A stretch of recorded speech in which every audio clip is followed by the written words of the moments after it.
ಅನುಜನಾದ ನಿಶುಂಭರನ್ನೇ ಸೇರಿಸಿಕೊಂಡು ಅಣ್ಣ ತಮ್ಮಂದಿರು ಒಂದಾಗಿ ಒಂದೇ ಭಾವದಿಂದ ಒಂದೇ ನಿರ್ಧಾರದಿಂದ ವಿಜಯ ಕುರಿತಾಗಿ ತಪಸ್ಸನ್ನಾಚರಿಸಿದವರಿದ್ದಾರೆ.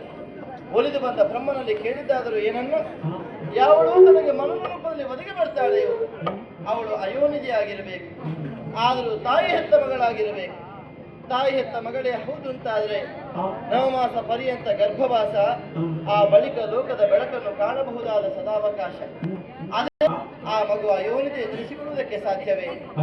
ಅಯೋನಿಜೆಯ ಹೌದು ಅಂತಾದ್ರೆ ತಾಯಿ ಹೆತ್ತ ಮಗಳಾಗ ಕೂಡದು. ಒಂದರ್ಥದಲ್ಲಿ ಇಬ್ಬಗೆಯ ವರವನ್ನು ಹೊಂದಿಕೊಂಡ ಕಾರಣ ತಾನು ಮರಣವನ್ನು ಮೀರಿ ನಿಂತಿದ್ದೇನೆ, ಅತಿಕ್ರಮಿಸಿದ್ದೇನೆ, ಪರಿಣಾಮದಲ್ಲಿ ಅಮರತ್ವವನ್ನೇ ಹೊಂದಿದ್ದೇನೆ. ಈ ಭ್ರಮೆಗೆ ಕಟ್ಟು ಬಿದ್ದಿದ್ದಾನೆ ಶುಂಭದಾನವ. ಎಂದು ಭಾವಂ ತತ್ ಭವತಿ. ನಾವು ಹೇಗೆ ಭಾವಿಸ್ತೇವೆಯೋ ಅಂತೆಯೇ ಒದಗಿ ಬರುವುದಕ್ಕೆ ದೈವಲೀಲೆ, ದೈವ ಪಾರಮ್ಯ ಅಂತ ಹೆಸರು. ಒಂದರ್ಥದಲ್ಲಿ